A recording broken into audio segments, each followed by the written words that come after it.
the ending of the film, that horrible ending, was an idea of Mark Kenton because it is one of the worst, in my useless opinion, worst tacked on ending that makes no sense in the name of getting a cheap jolt that I've ever heard of or ever seen. Come with me, Paul.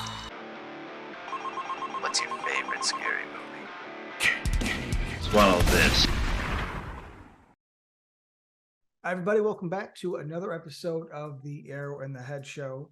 That would make me Lance, and of course, my host, the co-host, the man himself, the Arrow, Mr. John Fallon. John, it's good to see you, buddy. How you been? I'm good, man. I'm good. I'm really happy to be finally correcting one of your mortal sins in this episode with Deadly Friend, which we'll get to in a moment. But before that, how was your weekend, man? It was good. It was good. It was solid, man. You know, living life, I guess. Living life, man. Yeah, it's summer, pretty much. I got like a cool summer out here, so just went by the beach, hung out, had a couple drinks. I saw Megan. Yes, me too. Unfortunately for me, yeah. What'd you think? Dude, I don't understand it. I don't listen. I'm not here to drag a movie. People love what they love. But the amount of praise this is getting and what it's being praised about, I did not see it and feel almost like I saw a different movie. Well, we park our cars in the same garage. I went to see it. I wasn't going to see it, but I owed my chick a solid one. She wanted to go see it. So I'm like, all right, I'll go check it out. And yeah, man, I don't get it. It was pedestrian, generic, by the numbers, tonally off. Like the side actors, I thought were horrible. Like the guy that owns the company, I was like, I know. I felt bad, but I was like, is it the script or is it him? Because whatever they're going with that guy, he almost belonged in like an Anchorman movie or something. yeah. You know? Well, maybe that's where they get the moniker because, I checked online on Rotten Tomatoes with all these great reviews. I'm like, really? Okay. And it's called a horror comedy. So I guess that was a comedy part. I didn't get the memo. Okay. I don't see the schlock.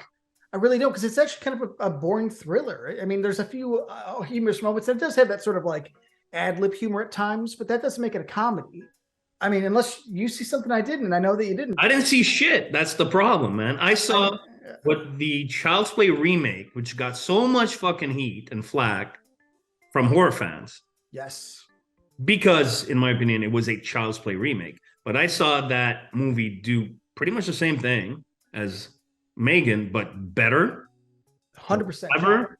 They remade Child's Play. They remade Child's Play remake. And yes, exactly. And then put a TikTok dance in it. And somehow it's amazing. But it is the same exact movie. It really is. A doll that's AI that isn't naturally evil, but learns to protect its friend. And by protecting its friend, it ends up murdering and doing things. Yeah, it was way better communicated in the Child's Play remake. No, but that's my point is that the movie did the exact same thing. Like Child's Play knew what to. Child's Play is more schlocky than this. Child's Play, I think, had more fun and also didn't hamper the gore or. And I feel even how they filmed it to me was a little more interesting. I don't know, man. I don't get it. Listen, I love what you love. I'm not here to judge. Yeah, no, seriously. I didn't think this at all, and I'm surprised that it's a 94% on Rotten Tomatoes. But hey, it's making a fuckload of money. Sequels coming. Yeah. That's everybody behind the film. We just didn't care for it. There you go. It's one of those coincidences that I've seen people bring up Deadly Friend in connection with Megan, even though I don't find that they're quite parallel, but people have been bringing it up within the horror community. So before we dive into Deadly Friend, what are you drinking? You know what? I want to switch it up, and I'm going to go for a beer today because I've been going hard a lot lately. And I heard. Then ouch! Oh yeah, that's I set myself up. I'll keep that in. Yeah. I just decided to go for something a little more relaxed. I'm going for a brown ale. It's by a brand called Bold City Brewery, and the brown ale is called Dukes. Never had it, so nice. let's see Is Never that in my named life. after Duke John Wayne, or is it? Nothing about this seems like John Wayne, so I'm going to say no. It's a dog. So Oh, okay. It's not John Wayne. Okay, cool. I'm. I can't believe I'm going to put this on camera, but I never tried these before. Oh, I knew it's basically water with a bit of sugar and vodka. 100%, yeah. To be completely honest, at first I thought they were quite boring. Well, to be honest, I'm kind of getting an affinity for them because they're light and yeah, it keeps me more relaxed than say a bottle of Jack Daniels. How about go about it that way? Yeah. Am started buying a lot of those, so I had them for the first time, and I actually thoroughly enjoy them because if you mix it with vodka, you have yourself a strong drink with a strong mixer, and it's sugar free. So like I'm being somewhat healthy. It's almost like it's like the Bloody Mary for the carbonated genre. Adding booze to pre-mixed drinks, it's something. It's something. Like I said before, it's like the Mario mushroom. I level up. Do you ever? On that note, cheers to you, my friend. Cheers to all of you. Deadly friend, I am pumped.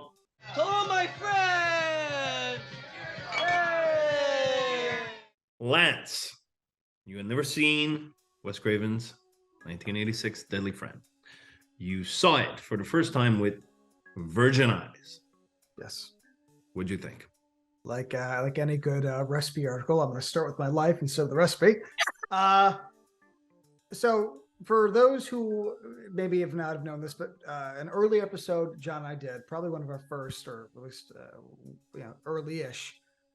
We both picked Wes Craven movies to talk about because we wanted to talk about Wes Craven. And the irony is that me and John don't like cross communicate. We're just like, okay, pick your 5 movies, pick my 5 or 3 or 4, whatever it was, and then we'll just record and we just did it live. And so he brought up Deadly Friend, and I was like, yeah, I never saw it, and that was a shit show. That was a bit much, but fast forward to 2023, and I have finally seen it. I guess the best way to start off is it was never at my video store. If it was, I don't recognize either of the covers, and I used to walk the video store from the Really? I saw the cover all the time. Not at my the red cover with the picture that's a bit, we'll show it on screen, a bit tilted with her with the robot hands. I even drew it as a kid. I'm looking at it. I've never seen this. So I don't think my family video had it. But we talked about it. I remember you told me some interesting stories. A lot of stories in the movie. Yeah. And so I have recently watched it with brand new eyes, and I would say, even knowing the little bit you told me before, so again, I didn't know about the movie, but I knew about a little bit of the history from you. Production, yeah. Yes, I would say from fresh eyes, and Em watched it with me actually, so she said something very similar, which is this is at times very fun, weird, strange, and I would say completely all over the place to the point where it makes me confused. I don't think it's personally a great movie, but I find it a fascinating one, would be how I would describe it. It has moments that I liked, but I was more fascinated by the tonal shifts, directing shifts.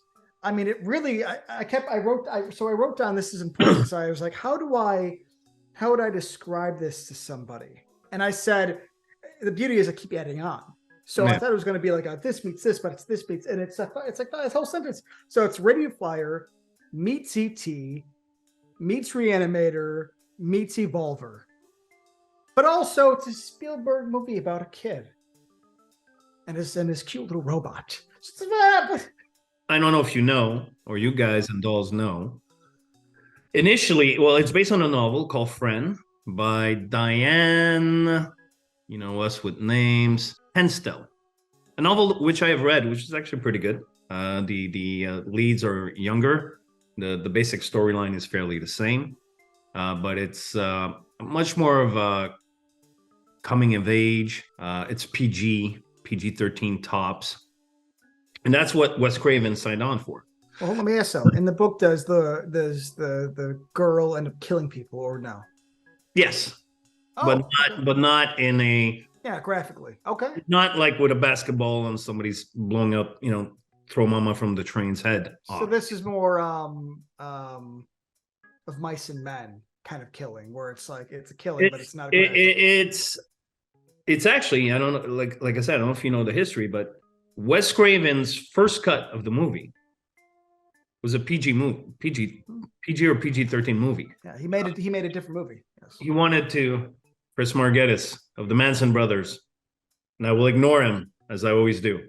Oh, okay. Off, bro. It's probably just like I love him. I need the medicine. Where's the medicine? I should have answered, actually. I should have answered. Yeah, you're on the podcast, huh? Yeah. Hello? You're on the Air on the Head show, Chris Margettis of the Manson Brothers show. How are you?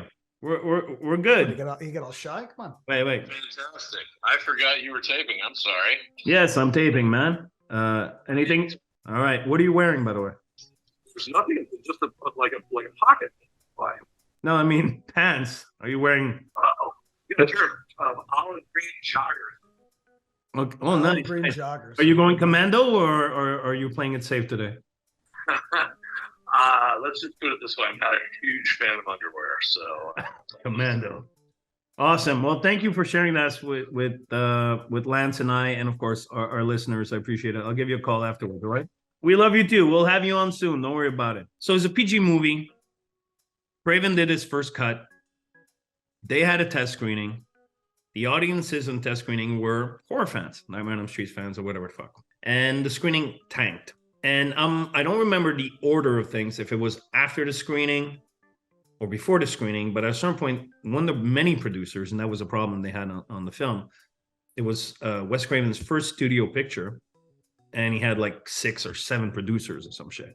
So everybody with a vision for the movie. Of course, that's the producer. Right? One producer says, "Come on, dude, let's just do one dream sequence, one horror, one banger, yeah." So he's like, "All right." So he shot the dream sequence when Chrissy Swanson, Samantha, her dad is, she stabs him with a vase and the blood is coming out and everything like that. You can't stop me! And they got a great reaction. So once he did that dream sequence and they got a great reaction, he opened up the floodgates. Next thing you know is we're gonna add kills, we're gonna redo kills, and they wanted to keep the runtime like under 90 minutes. So by adding kills and adding dream sequences, they shaved off a lot from the first act, which is unfortunate. And you could see like deleted scenes. I've seen pictures or even deleted scenes in the trailer of them building up the romance, the relationship between, the young man and Samantha. So basically the end result of Deadly Friend, as you said, it's completely out there. I call it schizophrenic. Yes, that's a good way to explain it. It's Wes Craven trying to make his film while other people are trying to make their films. And the end result is sometimes you see Wes Craven, sometimes you see the studio. And of course, the ending, the horrible, horrible tacked on ending of, for you guys that haven't seen it, I'm about to spoil the last frame, so you know the rest. Come with me, Paul. Of the robot coming out of Samantha's corpse to choke the kid, and I forgot his name. He's played by Matthew Labor, the Little House on the Prairie guy. Paul. Yeah, Paul. That's it. Matthew Labiorto or whatever. That was strictly an idea of the head of Warner Brothers at the time. I was trying to find his name. I'm going to put a picture of this motherfucker. The ending of the film, that horrible ending, was an idea of Mark Canton. Because it is one of the worst, in my useless opinion, worst tacked on fucking ending that makes no sense in the name of getting a cheap jolt that I've ever heard of or ever seen. But he was the head of Warner Brothers at the time. And as Wes Craven said in an interview somewhere, you don't tell the head of Warner Brothers that his idea is shit. You shut the fuck up and shoot Wes it. Craven disowned the film, correct? Yeah. Pretty much. Wes Craven had bad luck actually around that time. The Hills Have Eyes, Part 2. Had its. I think they lost money and they couldn't finish the movie, so they kind of the dog had flashbacks. It's a rough one. Just to pad up the clock time. Yeah. And I think he was going through a divorce during Deadly Friend. Wow. Later divorce, and it was his first studio film. And then, it's his first studio film. And basically, if you think about his experience on Deadly Friend, it was kind of like greasing him up for how he was going to get really ass fucked on Cursed. Another yeah. epic of. I mean, they shot the movie twice for Christ's Yeah. sakes. Curse is Poor Wes. the progression of Deadly Friend. Exactly. You know how to get ass fuck dry by Suits. Yeah, he's Wes Craven. He's a master of horror. But you know what? We're gonna tell him what to do. Yeah. Wow, poor Okay, guy. guys. I mean, to be fair though, and I've seen a lot of Craven interviews. I think it should be said that Craven didn't want to be known as a master of horror. He wanted to do actually a lot of non-horror. Unlike other horror genre directors, I think he was almost forced to stay in the horror genre. I mean, he got music at the heart, and we but I mean, I feel like exactly that he begged it, like his whole career led up to like him finally getting something, and I don't even think that did well.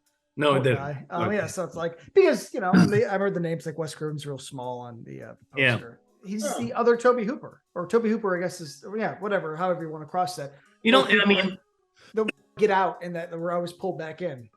Yeah, but I feel bad, but I don't feel bad, and I've had conversations with filmmakers that I know that did something, that created something that was so iconic that then they complain, as their careers move forward. I'm always going to be known for that film, or I can't, direct other genres, and I'm like, yeah, and that sucks. But dude, how many people create something that is so iconic? I mean, Freddy Krueger, 1984, for Christ's sakes. Sorry, Lord, but 1984. That, and I'm sure if you ever have kids, I mean the ones that are legit, they'll see Freddy Krueger, and their kids will see Freddy Krueger, and their kids. Same thing with Toby Hooper with Texas Chainsaw. Now hold on. This is important though. I actually agree. I'm saying I feel bad because they wanted something, and so I have enough empathy for that. Let me be very clear. Scott Grimes is not on the Critters box set because he's doing really well with American Dad and the Orville, right? And that to me means fuck him. And I don't feel bad saying that because everybody else came back to say, hey, this schlocky, stupid movie made my career, or it was a great time. I think Bruce Campbell's, what everybody should aspire to be, which is own it. You can do other stuff, but own it. If something made you big and there's a fan base, if it's stupid, own it. It's like, have fun. Tommy Wiseau is out throwing footballs. I met the guy in Chicago with the Music Box. He made The Room as a serious movie, realized it wasn't, and then owned it, and is now touring it, making money, and living life. I'm not saying it has to be that aggressive, but I agree with you, though, which is don't cry to me if you created an iconic thing that people remember you far past your death because you wanted to make a musical. Like, you make a musical, and I hope you do, but never look back on your old stuff. It's like musicians where they're like, well, I didn't like that record. It's like, well, I did, so shut up. You made it. Deal with it, Exactly. No, I think, if you create something that is passed on from generations to generation, it is something to be very proud of. Let's go back to Deadly Friend. So you know what? Your reaction to it is pretty much what I expected. You saw the schizophrenic tone, and it's all over the place. You already knew about the mammoth studio interference. When the dream sequence happened, I thought it was weird. And it was elongated. I thought it was kind of cool because it was fun, but it didn't fit. And then there's the one where the guy comes out like Freddy Krueger from the bed. I'm just like, okay, poor Wes Craven. Clearly somebody put him on a hand on the shoulder. Was like, hey, we're gonna have a Freddy thing, And he was like, okay. That's what I know that happened because somebody with more power was like, we're putting this in the movie, buddy. And he's like, and I would do the same. I'd be like, whatever. Do I have the check signed? But I mean, I will say it's one of those that if I grew up with it, there would be definitely, I could see myself, and I read comments online, I was looking this up. I could see myself loving this as a kid though. Because if you think about it, this dorky nerd kid falls in love with a hot chick, saves her like Frankenstein monster, gets out of control, and he like dies loving her. And so it's like I can see myself like digging this and be like, oh man, the girl's hot and I relate to it because it has that sort of love story that's like perfect for kids. I would say it's like you said, it's a PG movie, and I got that vibe. That's what the thing is so weird about is that it would be whimsical, and then there'd be like a dad that beats his daughter. I'm like, what the fuck? But Craven, and I don't know, this is one of those things where I applaud him, but I gotta take some points off. the old scorecard here. The directing's awkward because of this. Like he directs it. Well, there was reshoots. There was mammoth reshoots, man. But did he shoot the reshoots? Yes, he shot the reshoot. I guess my issue is that I feel okay. Well, now I feel bad because I'm blaming the guy for something to do. Okay, No, man, dude, he had no choice. I understand, but without no choice, then he should have directed things with more style if it's going to get intense. Because I felt like a lot of the shit in this movie was filmed like I was watching Family Ties. Only we're beating the daughter, or we're having a murder. It just was. I mean, I put it down. I think like this is probably my least favorite directed film by him in terms of like how he shot it. I think it's shot boring as shit, but at the same time, if this was a whimsical kids movie, it's fine. Stationary shots, a lot of mids, no movement. Awesome. The scene where, yeah, that's the thing I noticed on this run. The 50-year-old bully, yeah. I love 80s bullies. It's just this guy got a fucking bike. Laughing like, and he looks like he's like he could be her dad, That guy. Yeah, clearly he's like 20. Where it's a wide shot, and you see her shadow on the wall, and of course you hear BB. And and he's like, Samantha, is that you? And then she walks in. It's very stylized. It's very Craven, very beautifully done, I thought, except for the TV stuff. But I didn't see. I mean, I'm not saying there wasn't a couple shots. I'm just saying I felt this was really generically directed. But again, if this was a PG whimsical movie, then it was supposed to be. That's the whole joke. I know, but when you're making it, when you're gonna cut it with horror stuff, he filmed it the same way. So I guess my argument is like he kept to his guns, but by keeping to his guns, the reshoots were even weirder because it was like a murder, but it was filmed like I was watching, like I said, an old sitcom. But that's the thing about this movie is that everything kept jumping. The very beginning, it chokes the robber, right? The robot. Yeah.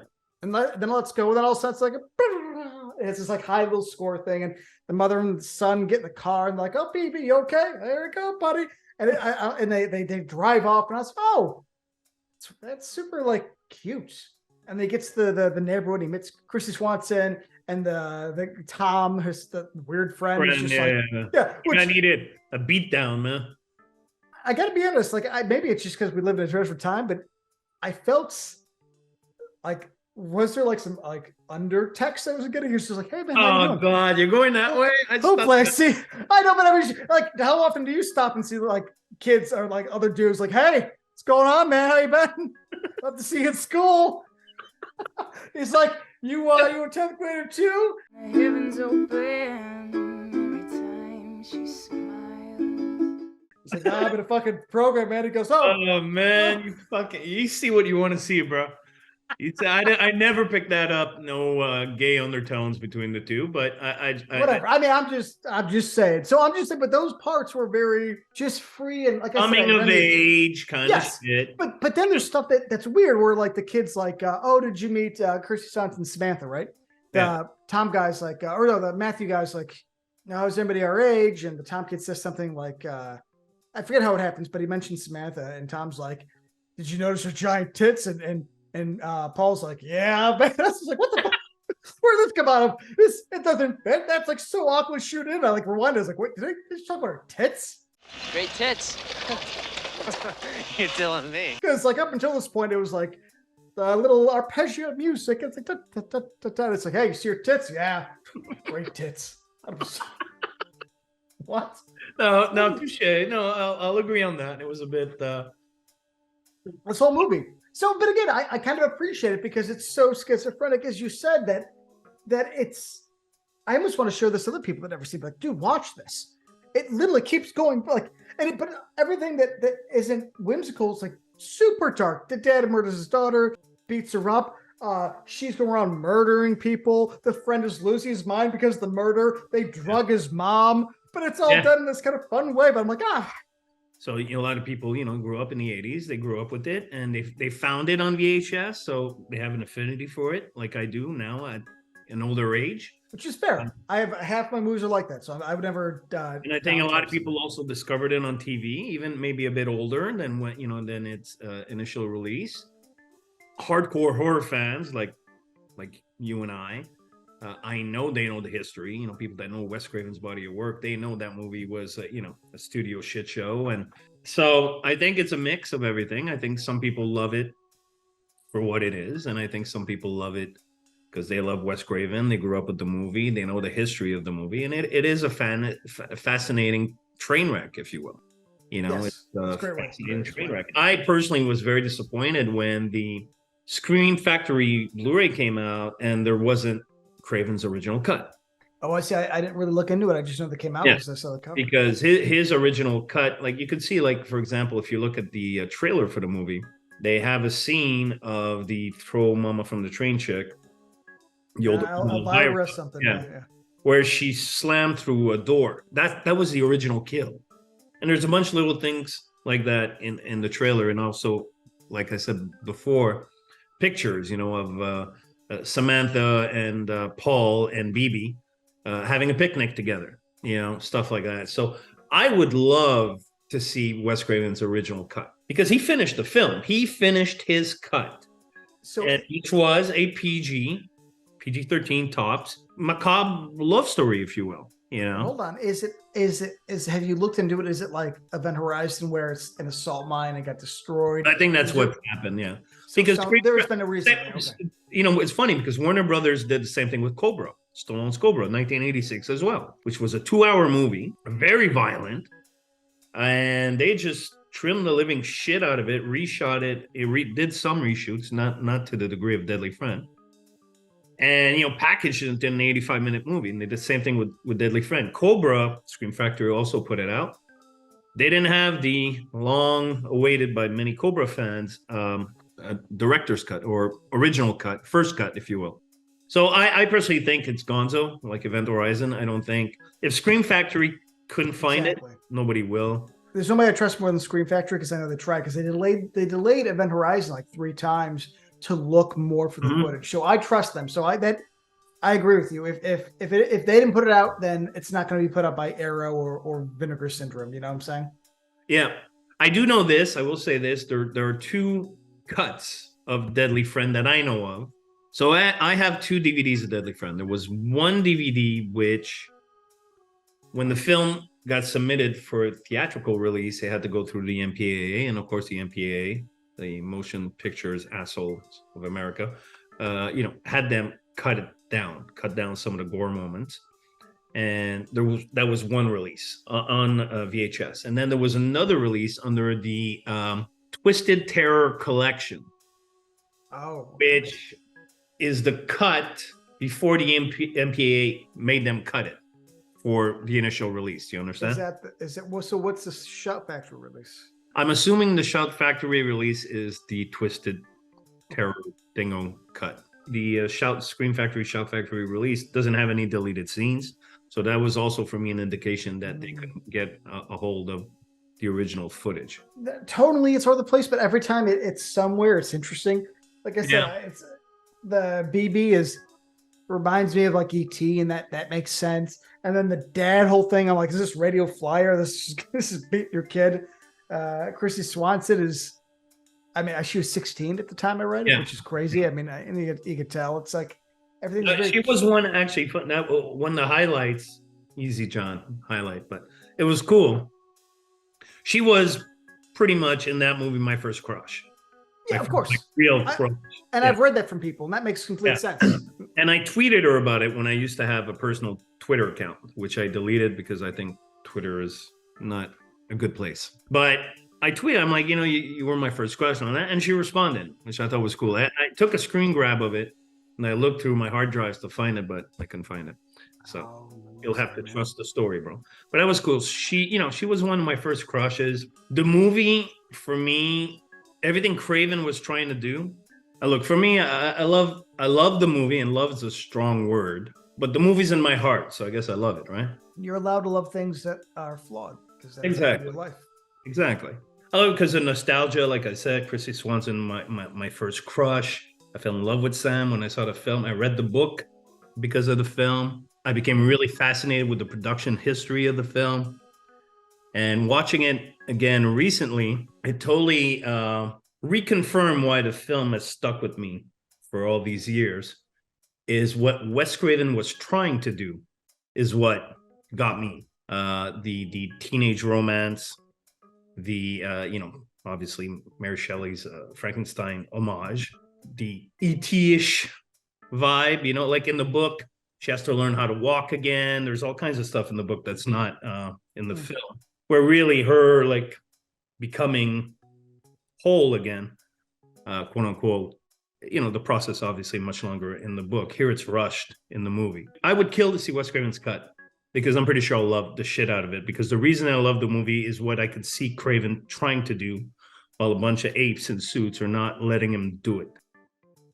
That's why I love the movie, not because of basketball kill or stupid dream sequences that are completely obviously patched in, or that dumb fuck ending last frames. No, not because of that, but because of the love story, or because of the chemistry that Laborto has with Swanson. The score by Charles Bernstein, which I thought was very affecting, or the moment at the end when she snaps out of it, when she finally, of course, it's a tragic. Yeah, when she like essentially finally was able to connect, because it cuts from the robot to the her being her, and she's like, and she recognizes him, and she's like, Paul, or some shit like that, Paul, and right here for this asshole, right here. I'm like, more of that, which is what Wes Craven wanted, and less of trying to turn a macabre teen romance into a grisly gore flick. Would have worked, and it's a shame. Actually, I'll put it down right now. Somebody should remake Deadly Friend based on the book. Although don't make him like, I think in the book they're like 13 or some shit, so they're pretty young. Don't know, keep it teenagers. But somebody should remake Deadly Friend, the book. I don't think I need to ask, but when we had done that Wes Craven episode, there were 2 Wes Craven movies you had never seen, which was Deadly Friend and Shocker. So, which is the best one according to you? Shocker. Yeah. But this is very important though. Watching this as a kid, you connect to things. Absolutely. Young Love. I have my versions of that. And I won't discount that. And it's very important for me to say, I won't discount that, because I do think that's a building block of who you are as a kid, especially if you're a dude, and you have your first crush and she, like, that matters. And I didn't get that this. And so I get it. And I don't want to seem like I'm talking down, because I'm not. Like, it's just, I'm too late. I missed the boat, man, but Shocker is like more up my alley, because it's a schlocky, Unschlocky? It's very schlocky. What are you talking about? Well, I don't like to lean too hard. Let's just say it's kind of schlocky. Let's be nice. I'm going to be polite. Give me the power. You got it, man. That's not schlocky? Well, I just felt like if you're asking me to choose between the two, I'm always leaning more towards Shocker. How about this? I bought Shocker. Yeah. After we watched it, and I won't buy Deadly Friend. It's cool. I'm glad I saw it. It's a cool little footnote in Wes Craven's history. But I mean, at the end of the day, the sad part is I was too late, and that's there's a handful of movies. I mean, nostalgia is a powerful thing. Well, no, but let's say this, because I think this is important. Like, beyond nostalgia, though, it's like what forms your opinions as a kid, though. That's important. Like, I have stuff that, let's say you've never seen the Trancers. I don't know if you've ever seen the Trancers. I consider those incredibly important. I love those movies. 1 through 3 are the building blocks of who I am in terms of movies, because like Jack Death was like a chain smoking badass with a coat, and it's probably really silly now, but I don't give a shit, because he's cool and I'll always be cool. It's like you need these things. And if Chrissy Swanson was like your hot girl as a kid and you fell in love, like, I think that's awesome, man. I just that's the sad part about life, is like if you miss the cusp of something, you don't relate back. What about you guys and dolls? Are you like me? You grew up with the movie. How do you feel about it today? Spit the comments. Are you new to the movie? Check it out. Or maybe you're going to watch it after watching 8 minutes of this show and say, I don't want it spoiled, and go see it and come back to the show. Same thing. Yeah. Spit the comments. What do you think? Is it better than Megan? Yes, right here. You? Oh, of course. Yes. Yes. So yeah, talk to us. Let us know. And as always, thank you for tuning in and the support. We love you guys and dolls, and we'll see you next week, right? Same bat time, same bat channel. John, it's good to see you, buddy. You too, brother. I'll see you in a week's time. Yeah. I might crash at your place at some point, just FYI. I was gonna sneak that in the end, you know. Yeah. I'm gonna be over here. What?